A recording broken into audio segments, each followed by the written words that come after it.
नमस्कार, मयुरेश व्लॉगमध्ये तुमचे खूप खूप स्वागत आहे.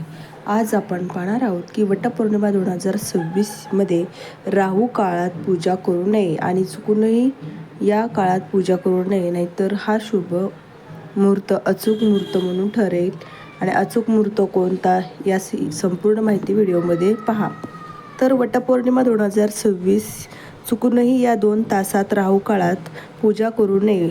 राहू काळ कधी येणार, वटपौर्णिमा पूजेचा अचूक मुहूर्त कोणता आणि वटपौर्णिमेच्या दिवशी केस धुवावे का, तसेच कोणते शुभयोग आलेले आहेत आणि तुम्ही या शुभयोगामध्येच वटपौर्णिमेची पूजा कधी करायची. तर चला मैत्रिणींनो, संपूर्ण माहिती मी तुम्हाला माझ्या व्हिडिओमध्ये सांगणार आहे.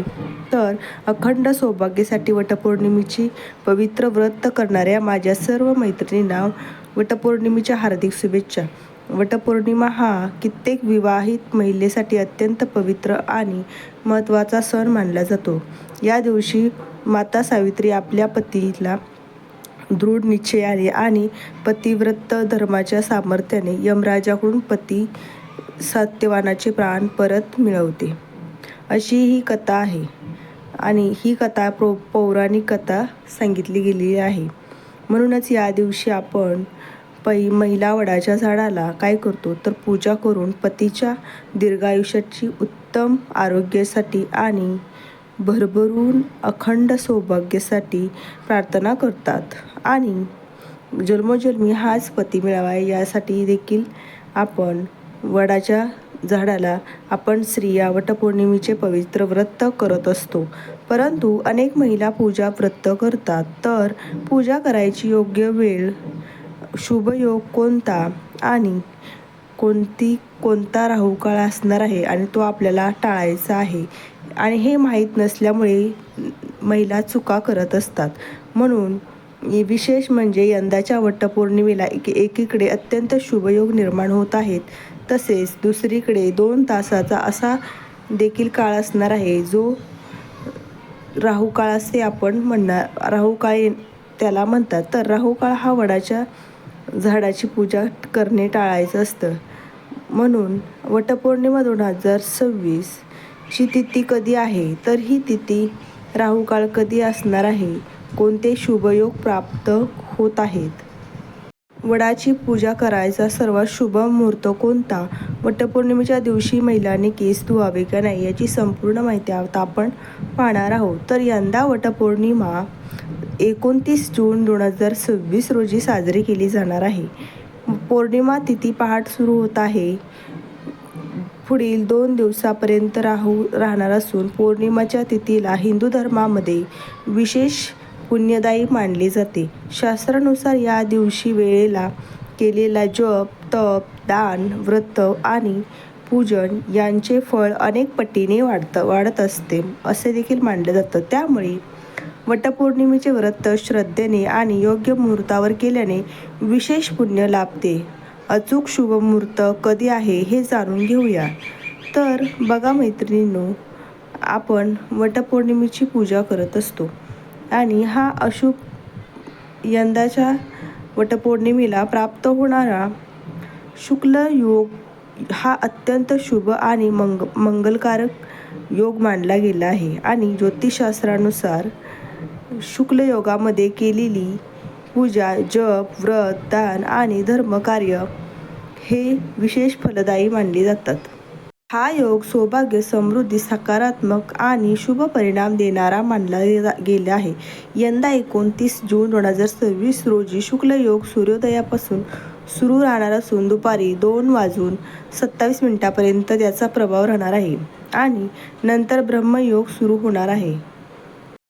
इतकेच नव्हे तर यंदा चौघडिया सुद्धा प्राप्त होत आहे. सकाळी 5:26 पासून ते 7:10 पर्यंत अमृत काळ राहणार आहे. धार्मिक मान्यतेनुसार हा काळ अत्यंत शुभ मानला जातो. यामुळे सकाळच्या वेळेला वटसावित्रीचे व्रताची पूजा, वडाच्या झाडाला प्रदक्षिणा आणि पतीच्या दीर्घायुष्यासाठी प्रार्थना, जप आणि दानधर्म करणं विशेष शुभ मानलं जाऊ शकतं. म्हणून विशेष म्हणजे यंदा पौर्णिमा तिथी, शुक्ल योग आणि अमृत काळ यांचा सुंदर संयोग जुळून आलेला असल्यामुळे वटपौर्णिमा 2026 हे व्रत आणि पूजेसाठी अधिक पुण्यदायी मानला गेला आहे. तसेच मैत्रिणींनो, अभिजित मुहूर्त हा दुपारी 11:56 ते 12:52 अभिजित मुहूर्त राहणार असून मुहूर्त हा सर्व कार्यासाठी इतका श्रेष्ठ मानला जातो. म्हणून यंदा इतके शुभ योग जुळून आले आहेत आणि ह्या काळात देखील तुम्ही वडाची पूजा करू शकता. आता ज्यामध्ये चुकूनही वडाची झाडाची पूजा करायची नाही असे ज्योतिषशास्त्रामध्ये सांगितले आहे. अनेक महिला नकळत या वेळेमध्ये वडाच्या झाडाभोवती दोरा गुंडळतात. तर मैत्रिणींनो, अनेक महिला याच वेळेमध्ये वडाच्या झाडाची पूजा देखील सुरू करतात आणि विशेष म्हणजे हा काळ सकाळीच येत असल्यामुळे अनेकांना तो काळ माहिती देखील नसतो. आता आपण पाहूया तो अशुभ काळ कोणता आहे ज्या वेळेमध्ये आपल्याला वडाच्या झाडाची पूजा पूर्णपणे टाळायची आहे. तर राहू काळ नेमका कधी आहे? तर मैत्रिणींनो, आपण ज्या काळाबद्दल बोलत आहोत तो म्हणजे राहू काळ. यंदा वटपौर्णिमेच्या दिवशी सकाळी 7:10 पासून ते 8:55 राहू काळ राहणार आहे. हा काळ ज्योतिषशास्त्रानुसार राहू काळामध्ये नवीन शुभ कार्य सुरू करणं टाळावे असे सांगितले जाते. म्हणूनच वटसावित्रीचा संकल्प, वडाच्या झाडाभोवती दोरा गुंडळणे, मुख्य पूजाविधी सुरू करणं किंवा पूजा आरंभ करणं या काळात पूर्णपणे टाळावेत. अनेक महिलांना प्रश्न पडतो की वडाच्या झाडाची पूजा नेमकी कशी करायची आहे. सर्वप्रथम वडाच्या झाडाला पाणी अर्पण करावे किंवा दूध अर्पण करावे. नंतर हळदी, कुंकू, अक्षदा, फुले अर्पण करावीत. वडाच्या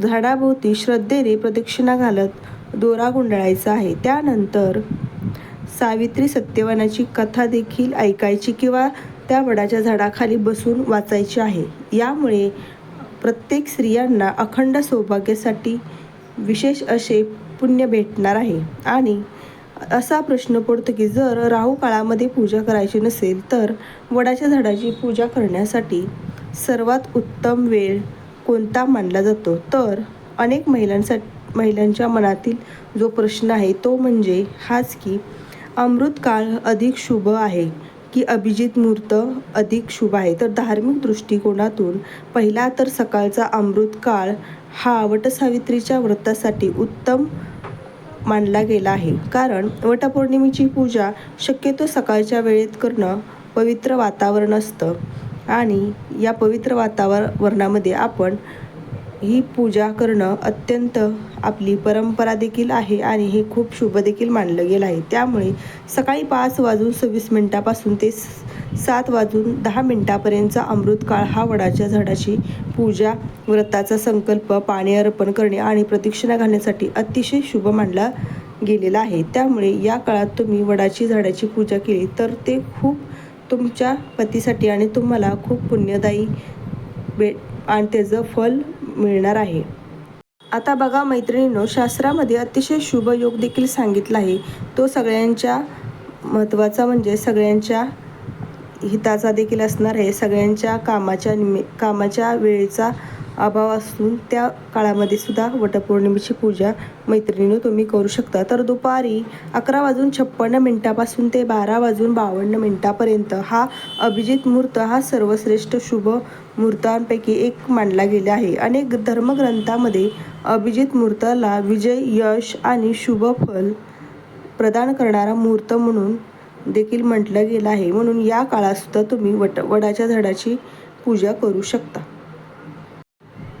आणि प्रत्येक महिलांच्या मनात एक प्रश्न असतो की वटपौर्णिमेच्या दिवशी केस धुतले तर चालतील का? त्यामुळे व्रताचे पुण्य कमी होणार नाही का? आणि पारंपरिक मान्यतेनुसार काय सांगितलं आहे हे जाणून घेऊया. धार्मिक मान्यतेनुसार कोणतेही व्रत, उपवास किंवा विशेष पूजन करत असताना शरीर आणि मनाची शुद्धता अत्यंत महत्त्वाची मानली गेली आहे.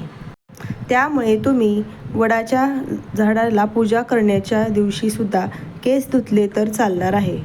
तर मैत्रिणींनो, ही होती वटपौर्णिमेची संपूर्ण माहिती. म्हणजे राहू काळात काय करायचे, काय नाही, चुकूनही या काळात पूजा करू नका याची संपूर्ण माहिती तुम्हाला मिळाली असेल.